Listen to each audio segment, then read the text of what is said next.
Cowboy Bebop is among the most influential and critically acclaimed anime series of all time. Often credited with igniting the Western anime boom of the early 2000s when its US debut marked the beginning of Cartoon Network's Adult Swim anime block, this series was many Western fans' introduction to anime, and its legacy is more than a little impressive. In this video, I will trace the lineage of this series by following the careers of people involved in making it. In doing this, I'll both explain what shows led up to the creation of Cowboy Bebop, as well as what its principal creators have gone on to do since working on this series. Because this video is going to be packed full of Japanese names and technical terminology, I'll take a moment first to explain some aspects of anime production in the most simplified terms that I can, just to make this video a little bit easier to follow. I'll put a link in the description to an article that goes more in depth into how anime is funded and produced, which I highly recommend reading, but for the sake of this video, I'm just going to worry about the different roles that the creative staff play in producing a series. On the broadest level, anime are typically generated by a specific animation studio. If you don't know what that means, basically saying that an anime was produced by Studio Sunrise would be kinda like saying it was produced by Pixar or DreamWorks. The roles of the director, music producer, art directors, and animation directors are all probably pretty self-evident. In this video, I will be making distinctions between people who do series composition and script writers. In anime credits, series composition essentially means the head writer, and person who makes sure that all the series writing falls in place together. Script writers, then, are the people who write the individual episodes of the show. The same can be said of directors versus episode directors, which often differ across episodes in anime production. A storyboard artist is someone who draws out and plans each scene that will be translated into animation, and there are typically a team of storyboard artists working on different episodes. Key animators, then, are the people who turn the storyboards into animation. The way anime is drawn, a key animator basically draws all of the most important and extreme frames of the animation, while the in-between animators fill in the rest of the movement. However, in higher quality animation, often referred to as sakuga, the key animator will sometimes draw every frame of the scene, which usually leads to a more stylish and intense movement. I think the rest of the jobs that I'll mention are pretty self-explanatory, so with that little bit of exposition out of the way, let's dive into some hardcore production detective work. Kick the beat. The history of Cowboy Bebop can be traced back, as so much of anime history can, to the Mobile Suit Gundam franchise. A huge stepping stone in bringing anime to an adult audience and creating the culture of the modern otaku, the Gundam franchise had been around for well over a decade when it underwent a massive shift in the early 1990s. Franchise creator and lead director Yoshiyuki Tomino got fed up with working on the franchise after the insane 1993 series Victory Gundam, and the show's timeline was split, with a new alternate Gundam universe being created in 1994 with Mobile Fighter G Gundam. In the meantime, the original Gundam universe was kept alive throughout the 90s and the 2000s by a series of straight-to-video releases, which began with Mobile Suit Gundam 0083 Stardust Memory in 1991. This is where our story begins. While a number of the staff who worked on Stardust Memory would go on to perform on many of the other shows I'll be talking about, which you can follow using the insanely massive spreadsheet I have linked in the description, there's only two names you really need to know: Shoji Kawamori and Shinichiro Watanabe. Shoji Kawamori had by this point in his career become a legend in his own right as the creator of the Macross franchise, known to many in the West as Robotech, which itself is pretty important and influential. Kawamori was particularly known for his legendary mecha designs, including the likes of Optimus fucking Prime. As such, he was brought in as the mechanical designer on Stardust Memory, and it was here that he would first encounter Shinichiro Watanabe, one of the show's episode directors and storyboard artists. Watanabe had been working for Studio Sunrise, the producers of Gundam, since the mid-80s, and would continue to work with them up through Cowboy Bebop, but Kawamori pulled him over to Triangle staff to direct the studio's first independent original anime, Macross Plus. This 4-episode OVA is commonly considered to be one of, if not the best work in the Macross franchise, and introduced the world not only to Shinichiro Watanabe, but the legend of anime music herself, Yoko Kanno. It was also on this series that Watanabe first worked with lead writer Nobumoto Keiko, who would also be the lead writer on Cowboy Bebop a few years later. The epic trifecta of Watanabe, Kawamori, and Yoko Kanno returned to Sunrise Studio 2, most likely in sunglasses and black trench coats, and went to work on Kawamori's next original series, The Vision of Escaflowne. Featuring several returning staff from Stardust Memories, including now director Akane Kazuki, Escaflowne was set to be a mammoth original series. However, while the series was planned for a 39-episode run, a massive massive budget cut forced it to be shortened to 26 episodes, resulting in an infamously rushed and lackluster second half. Nevertheless, the show was fairly successful in the long run, with a legacy of being well liked by fans. Not long after Escaflowne's completion, Sunrise Studio 2 launched into the production of Cowboy Bebop, the first original work to come from the mind of Shinichiro Watanabe. Most of the staff who worked on Escaflowne remained on board, with Shoji Kawamori providing design assistance, Yoko Kanno creating perhaps the most legendary anime soundtrack of all time, and Akane Kazuki providing storyboards. Macross Plus writer Nobumoto Keiko returned as lead writer, and scriptwriter Sato Dai made his debut working on the series. If you've been watching my Manglobe videos, then you will already know why he's important. Immediately following the completion of Cowboy Bebop, a significant portion of the show's staff mass migrated away from Sunrise Studio to form a new animation studio called Bones. The exact reasons for this departure are not known, but it is known that Sunrise underwent a lot of shuffling and reordering of its studios throughout the mid-90s, likely as a result of being bought out by Bandai Entertainment in 1994. Whether or not this, or even the tampering that happened with Escaflowne's budget, were contributing factors in Bones' defection are a matter of speculation.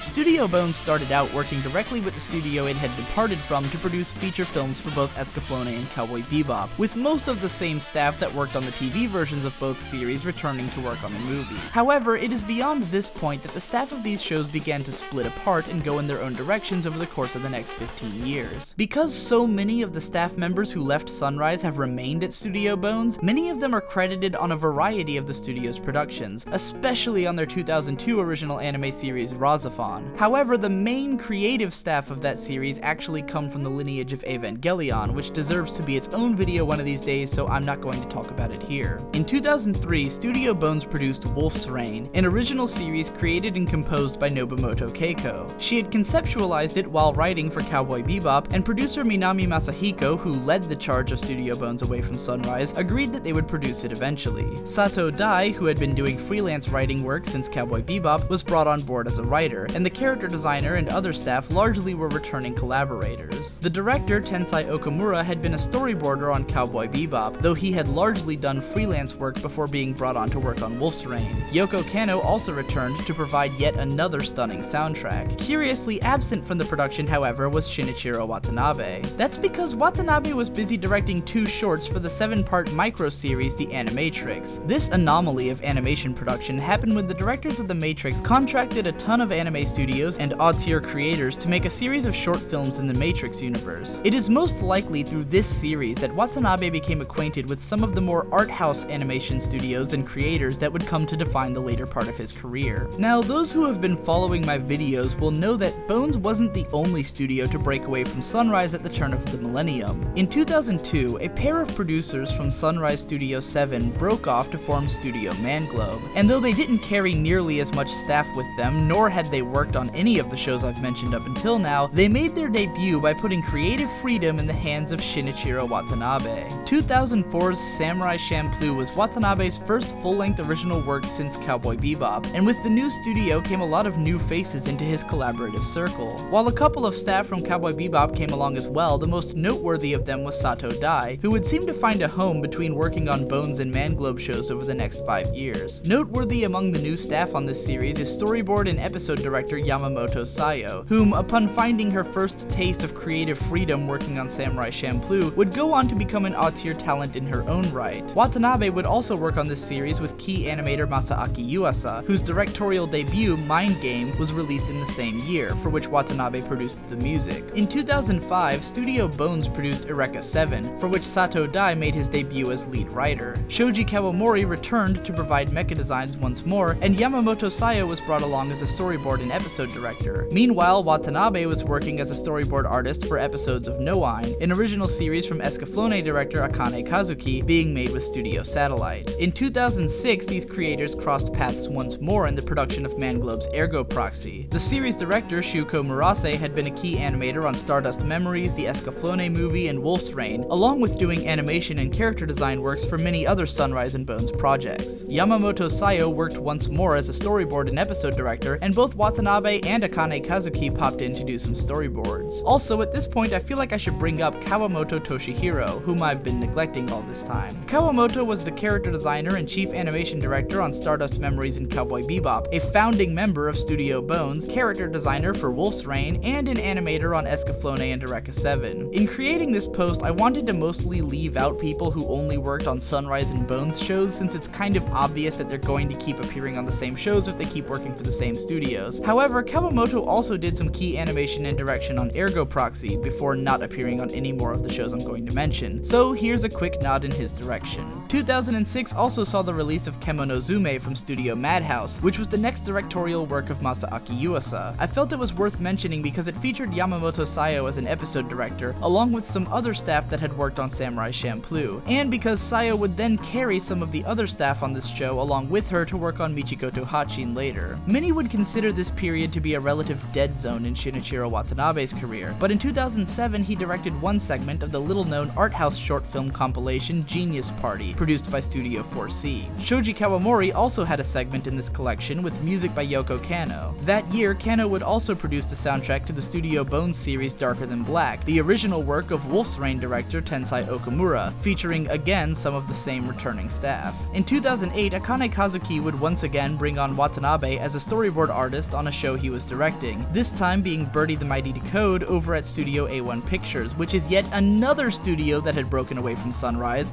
this one in 2005. But that's a story for another time. Back at Studio Manglobe, Yamamoto Sayo was making her directorial debut with her own original series Michiko to Hachin. Shinichiro Watanabe was involved as the music producer, while Shuko Murase returned as a storyboard and episode director. Masaaki Yuasa came aboard to storyboard the ending sequence as well. Unfortunately, with Michiko to Hachin failing to find an audience, and Manglobe turning to adaptation work for the next 6 years, this would be the last time that any of the odd-tier talents did any work with the studio. The next 4 years would be a pretty rough patch in general for original anime. The Noitamina animation block became a sort of final bastion for works with creative freedom, though even still its foundations remained shaky. Shinichiro Watanabe all but blinked off the map for 4 years, popping up only once to storyboard and direct the first opening sequence for Star Driver, an original Studio Bones series which itself belongs in the Revolutionary Girl Utena diaspora. That one has its own chart and a post which I'll link in the description, and I'll probably make a video about it one of these days. While each of our beloved staff continued to pop up here and there on various shows, it wasn't until 2012 that they came together once more in a big way, on the mammoth TMS Entertainment production Lupin III: The Woman Called Fujiko Mine. This art house offshoot of the long-lived Lupin III franchise was the directorial and creative return of Yamamoto Sayo, and was finally the hit that she deserved. The show's staff reads like a laundry list of cool, noteworthy people in the anime industry, but for now we'll keep it to the relevant names. Shinichiro Watanabe once again worked as a music producer on the show, while Sato Dai returned once more as a scriptwriter. Masaaki Yuasa returned once more as a key animator, and staff from all over this crazy diaspora made appearances here which you can track on the spreadsheet. If that wasn't exciting enough, 2012 also saw the triumphant return of Shinichiro Watanabe as the director of Sakamichi no Apollon, aka Kids on the Slope. This was the first time Watanabe worked on a manga adaptation, but given that it's a story about high school kids getting really passionate about jazz music and features extended jazz playing sessions, it's not hard to see why Watanabe was interested. The series was also the beautiful reunion of Watanabe with music producer Yoko Kanno, creating the ultimate jazz ensemble. While not featuring any of the other major staff I've been talking about, the series did feature returning staff from all over Watanabe's late career. Finally, in 2014, things have come around full circle with Watanabe's latest original work, Space Dandy. For this series, Watanabe finally returned to Studio Bones and brought together old and new staff alike. Nobumoto Keiko, Sato Dai, and Yamamoto Sayo all returned once more to write, storyboard, and direct episodes, solidifying once and for all their places as Watanabe's biggest collaborators. Because the show is still airing, the staff listings on Anime News Network are incomplete, but it's hardly surprising to see recurring faces of the Studio Bones staff alongside staff brought over from Manglobe, TMS, and MAPPA as well. And that, my friends, concludes the odyssey of Cowboy Bebop's creative diaspora. I hope you enjoyed this video and that you'll stick around as I dive into more of these shows individually. I've got a video on the history of Manglobe, as well as analytical looks at Samurai Champloo, Ergo Proxy, and Wolf's Rain as well if you haven't seen those, and I'll be covering more studios in the future.